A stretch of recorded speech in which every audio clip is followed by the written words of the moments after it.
Muito bem, pessoal. Saudações. Continuando com os protistas. Agora, na parte 2 nós vemos as algas. Na parte um, eu vi com vocês os protozoários. Agora, as algas. Protozoários e algas são os protistas. Alga é o que? Alga é algo. O pessoal via. Que diabo é isso? É fungo? Não. É animal? Não. É planta? Não. Que diabo é? Algo. Tá? Basicamente. Pois bem, então na aula de protozoário fiz isso, mas vou repetir aqui. Os protistas eles são um grupo que ele é artificial, tá? Ele é polifilético, que é constituído por um monte de táxons, de protozoários e algas diversas. Então são organismos com origens diferentes, tá? Origens que nem todo mundo vem do mesmo ancestral, cortam uns fora, enfim. Então, assim, quem não se enquadra direito como planta, fungo ou animal é um bendito um protista, tá? Que são as algas e os protozoários. Bom, aqui, ó, de novo, para constar, um ancestral alga verde é um ancestral das algas verdes atuais e das plantas. Fungos também são provenientes de um protozoário ancestral e os animais também, tá? Mas, enfim, algas agora, algas. Então, são eucariontes. Ao contrário dos protozoários, para simplificar a vida no ensino médio, elas podem ser unicelulares ou multicelulares. Os protozoários não podem ser multicelulares. Apesar de poderem ser coloniais, eles não podem ser multicelulares. As algas multicelulares, elas têm um corpo. Esses negócios parecem umas folhinhas, que chama de talo. Mas o talo ele ainda não tem tecido nem órgão diferenciado, né? Que nem o corpo da planta, tá? Que tem órgãos. Então, tem um monte de algas aí, uma diversidade enorme, tanto de uni quanto multicelulares. Bom, toda alga, então, nós vamos admitir que seja autótrofa, fotossintética, quimiossíntese, só quem faz é procarionte, tá, gente? E aí o ramo lá que tem os fungos e os animais, esse ramo todo aqui é heterótrofo, tá? E esse ramo aqui das algas e plantas, ele é autótrofo fotossintético. Então, algas todas pode admitir que sejam autótrofas fotossintéticas. Então, assim, as algas elas descendem diretamente de um eucarionte ancestral, que era heterótrofo, mas fagocitou uma cianobactéria, que é fotossintética, e não digeriu. Aí essa cianobactéria evoluiu posteriormente para o cloroplasto, que tem nas algas e nas plantas. Então, assim, a primeira endossimbiose gerou as algas vermelhas e as algas verdes, são as algas ancestrais. Aí outros eucariontes fagocitaram, por exemplo, a alga vermelha, aí eles têm os cloroplastos com um número maior de membranas.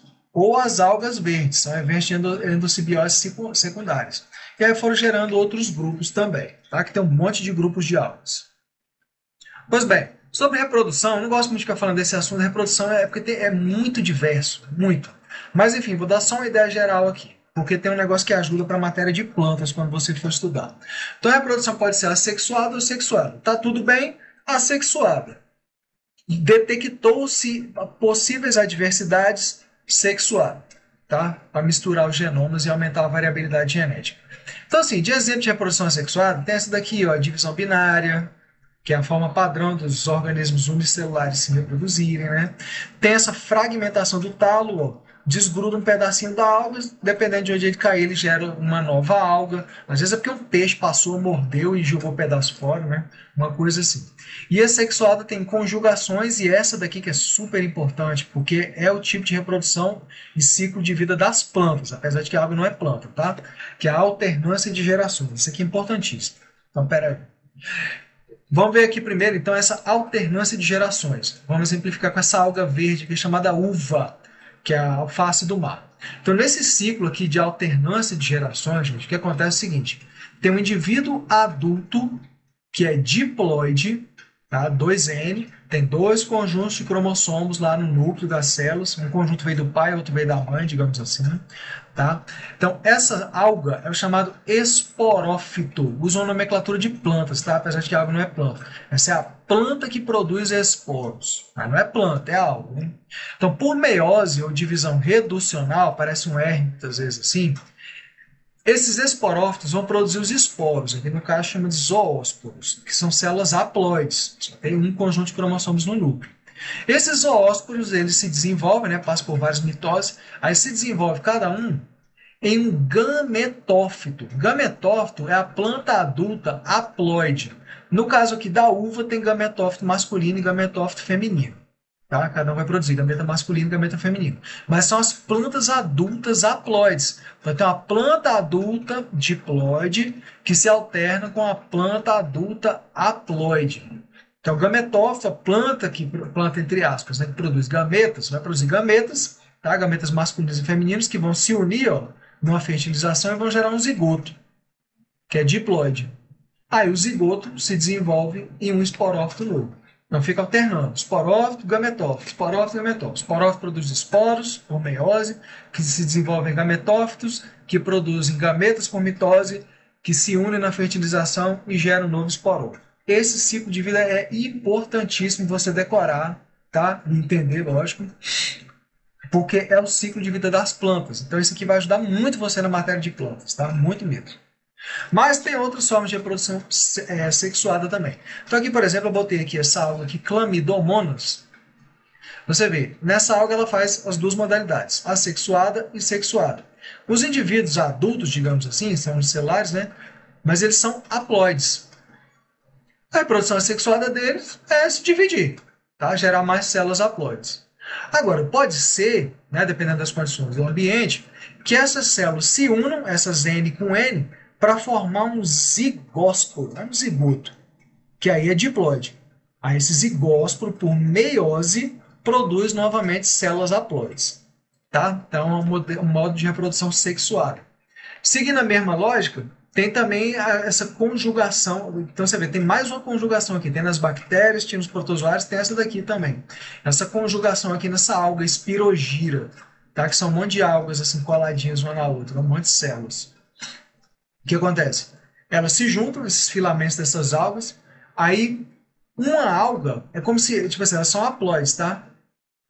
Mas elas vão virar uma espécie de gameta, vão se juntar para gerar de novo um zigósporo diploide que se divide por meiose e gera células haploides. Tá? Então é uma forma de reprodução sexuada. Eu não me preocuparia muito não, tá? Em cobrança com relação a isso. Eu acho que não se cobra tanto isso não. Mas enfim, né? Pelo menos uma vez na vida é bom ver. Bom, algas podem fazer parte nos ecossistemas aquáticos, porque a alga é aquática normalmente, né? Ou aquática ou de ambiente bem úmido. Do plâncton, nécton e do bentos. Então vamos ver que diabo é cada uma coisa dessas aí. Bentos, eu decoro com B de bottom, tá? Que é o fundo. São os organismos que vivem no fundo. Tá? Então é algo que está lá grudado no fundo, caranguejo, ostra, esses organismos aí vivem no fundo. Então as algas podem fazer parte do bento. Nécton é com N de nadar. Então esses aí normalmente são os peixes, tá? Polvo também, organismo maior, que consegue nadar e vencer as correntes de água. Os plâncton são pequenos. Então eles até podem ter uma estrutura locomotora, só que como eles são pequenininhos, eles não conseguem vencer as correntes de água, então eles ficam à deriva, tá? Então tem dois tipos de organismos que constituem o plâncton, fitoplâncton e o zooplâncton. Fitoplâncton é basicamente alga, tá? Algas e cianobactérias também, são os organismos que são autótrofos. Usa muito essa denominação de planta, né? Mas a alga não é planta. E o zooplâncton são os heterótrofos. Só que aí, apesar desse nome zoo, não é só animal, tem realmente microcrustáceos e tal, mas tem protozoários também fazendo parte do zooplâncton, certo? Bom, alga como é autótrofa fotossintética, o autótrofo é aquele que é produtor no ecossistema.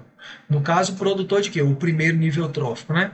No caso, produtor de quê? Produtor de substâncias orgânicas, que serve de alimento para eles mesmos e para quem os consumir. Você tem aqui ó, os produtores, essas alguinhas aí, que vão ser comidas pelos consumidores primários, que pode ser parte do zooplâncton, que vão ser comidos pelos consumidores secundários, terciários e assim por diante. Até agora eu não entendi que diabo é o que está acontecendo aqui com esse peixe grudado nesse outro. Acho que essa imagem aqui deve ser de IA, que botou esse bicho assim. Mas enfim. Inclusive, 90% da fotossíntese do planeta é realizada pelas algas. Né? Lembrando que fotossíntese libera O2 para o meio, tá? Que é o que contribui para manter aí o nível atmosférico em mais ou menos 21%. Já foi mais no passado, tá? Mas hoje em dia é 21%. 21%, às vezes aparece 23%. E é isso. A maior parte do oxigênio liberado então no planeta vem da fotossíntese das algas e não das plantas, tá? Bom, algas também participam de um monte de processos importantes aí, chamados florescimentos. Você tem a eutrofização e a maré vermelha, por exemplo, que é um processo que tem esse nome bonitinho, mas o que ele causa, no fim das contas, é morte de organismos. A água aqui está verde, ó, porque tem um monte de alga verde aí que se multiplicou. Então, olha só, vamos ver primeiro a eutrofização. A eutrofização é um processo que ele é difícil de entender, tá? Bem difícil mesmo, o pessoal pena para entender isso aí, eu também não fui diferente. Ralei.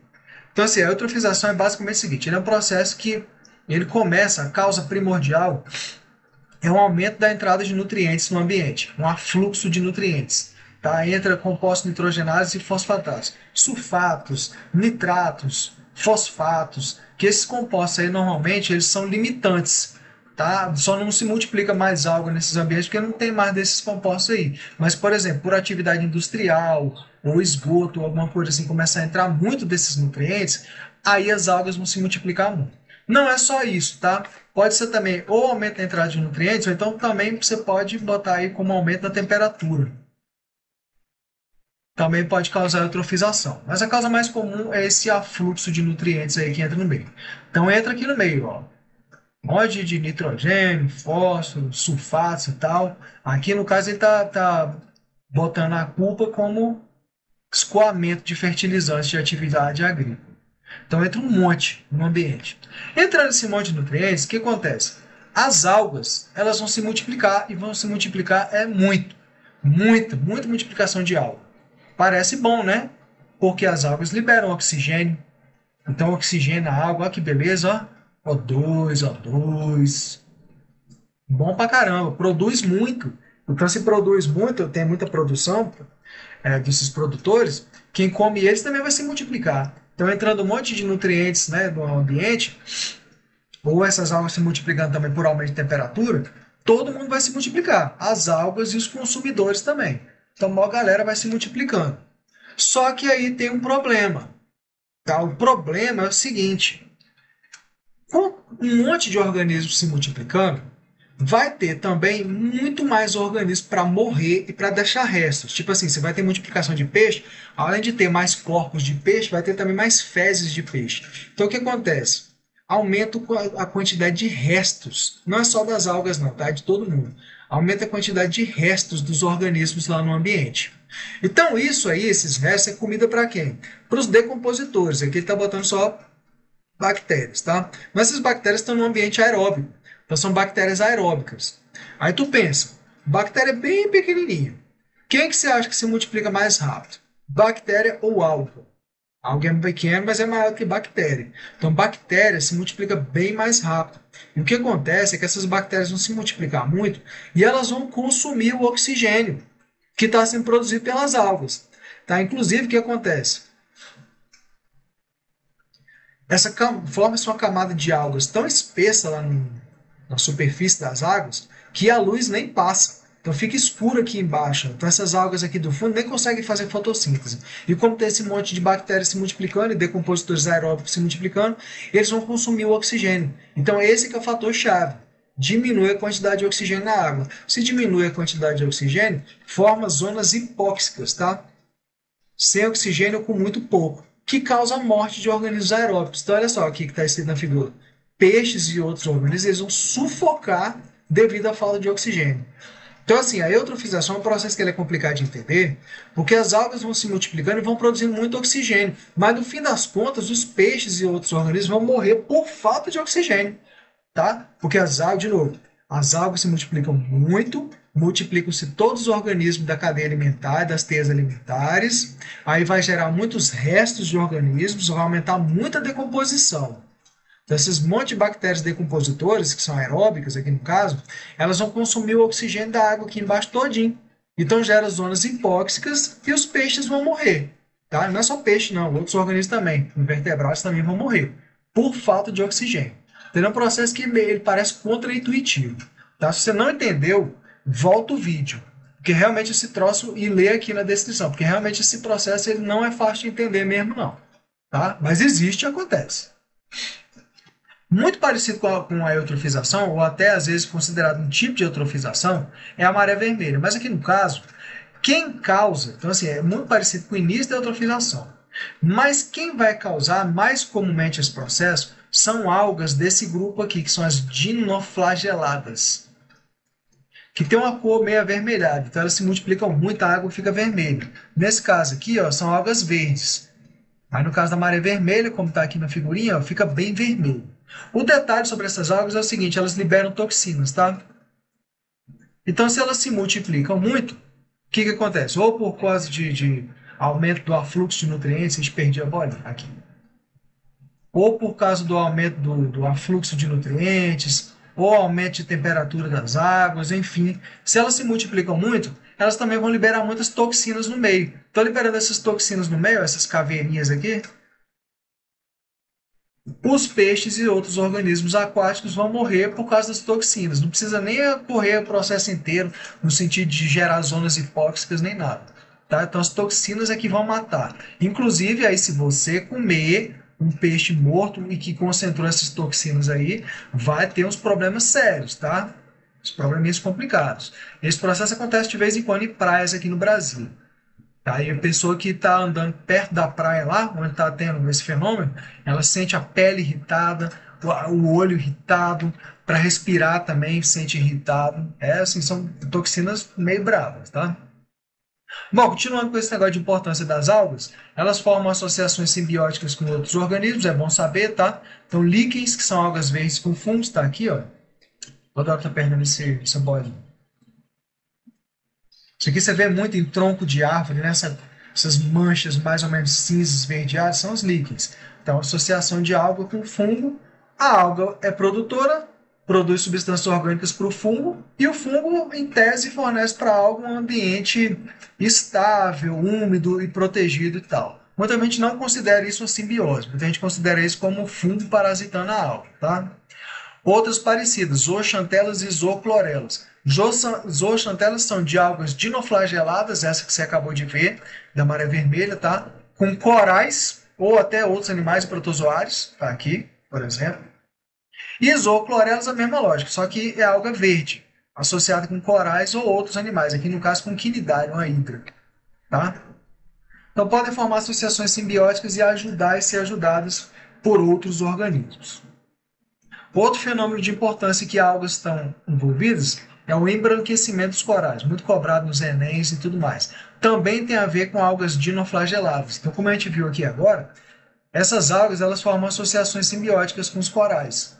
A alga é produtora e o coral é animal, é heterótrofo. A alga produz substâncias que servem para o coral, que fornece proteção, digamos assim, e compostos simples para a alga.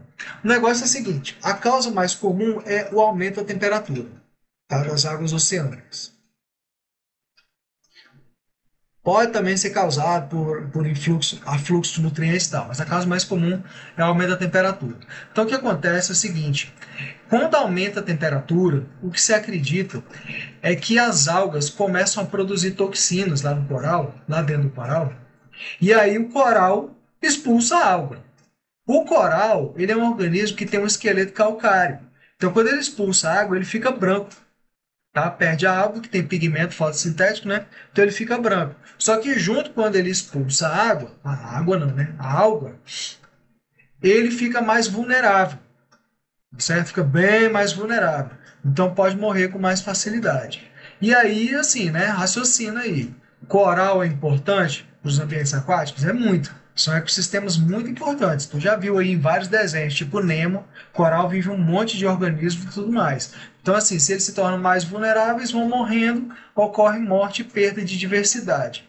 Tá? Outra coisa também é o seguinte, os corais eles protegem a costa contra a erosão. Então, se o coral, um recife de coral vai se perdendo, a costa fica mais vulnerável contra a erosão. Só se lembrar, né? A onda vem e vai. Quem já construiu castelinho na areia da praia sabe que a hora que a onda vem, ela destrói seu castelinho. Aí sobe a maré, baixa a maré e tudo mais, vai erodindo. Tá certo? Então é esse aí basicamente o processo de embranquecimento dos corais. Inclusive, até botei aqui, ó, a ausência da alga dificulta a formação do esqueleto calcário. Para recuperar isso, ou a temperatura volta à normalidade, e aí também o pessoal tem por aí em diversos locais do mundo fazendas em que se cria uns corais com dinoflagelados para poder transplantar de volta nos corais, para os corais poderem pegar algas de volta. Tá? Então dá para reverter o processo, mas passado, tipo assim, passa de um certo limite, aí não dá mais. Bom, ainda sobre importância. A alga também pode ser usada na biorremediação. Algas, bactérias, fungos também. Pode dar para usar na biorremediação, que é o processo em que você usa organismos para eliminar poluentes de um ecossistema. Então, assim, é um processo que ainda não é muito usado, tá? Porque às vezes tem a ver com botar um organismo diferente no ecossistema, não se sabe direito os impactos e tal. Mas tem alguns exemplos, tá? Então, essa alga aqui, Chlamydomonas reinhardt, ela pode eliminar herbicidas, neutralizar herbicidas das águas. Essas outras aqui, ó, clorela e espirulina, elas conseguem acumular metal pesado da água, tá certo? É um processo que chama de biosorção. Esses metais pesados aí em excesso são venenosos, né? Digamos assim, para os organismos. Então, a alga pode ser usada na biorremediação. Ainda, um monte de algas multicelulares são usadas na alimentação. Kombu é a alga parda e nori é uma alga vermelha que enrola o sushi. Aqui na figurinha tem uma alga verde comestível, tá? Tem essas diatomáceas aí, que são as algas que elas têm tipo uma carapaça.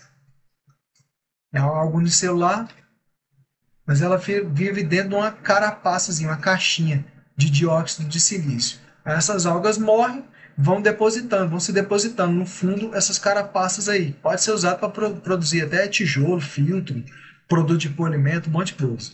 Tá? E também das paredes celulares das algas tem um monte de substância de interesse. O agar, que faz géis, carragenina e algina também, que são usados na indústria. Tá? Então a alga tem muita importância. A gente não dá muita bola, mas são organismos que são muito importantes para os ecossistemas. Certo?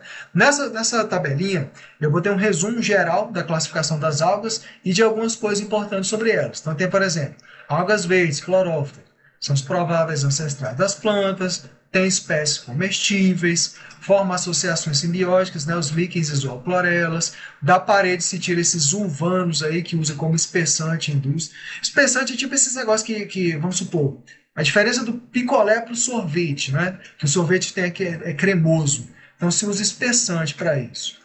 Feófita, que são as algas pardas. Tem espécie comestível, kombu. Essas são as maiores algas, tem os maiores corpos, né, os maiores talos. Tem alga de 60 metros, mais ou menos. Da parede celular se tira salgina, tá, que dá consistência de certos alimentos, sorvete, cerveja, esses negócios aí. Rodófitas são as algas vermelhas. Aí tem espécie comestível, nori, né, já falamos aqui. Da parede celular se tira o agar, que é para produzir géis. Nessa carragenina aí, que é um estabilizante de emulsão. Uma emulsão é uma mistura de componentes que não se misturam. Tá? Então, na indústria usa aí para produzir um monte de coisa, de cosmético a medicamento. Bacillariófitas são as diatomáceas, essas algas aí da caixinha de dióxido de silício, tá? Que é essas carapaças, essas frústulas. Se acumulam no fundo do mar e aí gera depósito que dá para usar para fazer algumas coisas. Polidor, filtro, tijolo, esses negócios assim. Crisófitas são as algas douradas, não se destaca nada. Euglenófitas são as algas unicelulares e elas têm flagelo e não têm parede, tá? Parece os flagelados, os protozoários flagelados. Inclusive, muitas vezes aparece classificada como protozoário. Só que eu não gosto muito de usar essa classificação, porque senão você vai botar organismo fotossintético junto com os protozoários. Aí complica muito a vida. Dinófitas são os dinoflagelados, acabou de ver, que são os responsáveis pelas marés vermelhas, formam associações com os corais, né, as zooxantelas, aí, por conta de aumento de temperatura, os corais expulsam elas, ficam brancos e vulneráveis, o embranquecimento dos corais. E essas carófitas são as algas bem parecidas com as algas verdes, também não tem nada para destacar. Então, de algas foi aí um resumão geral, para vocês ficarem felizes e crescerem espiritualmente. Então é isso aí. Bons estudos para vocês. Falou, valeu e até a próxima.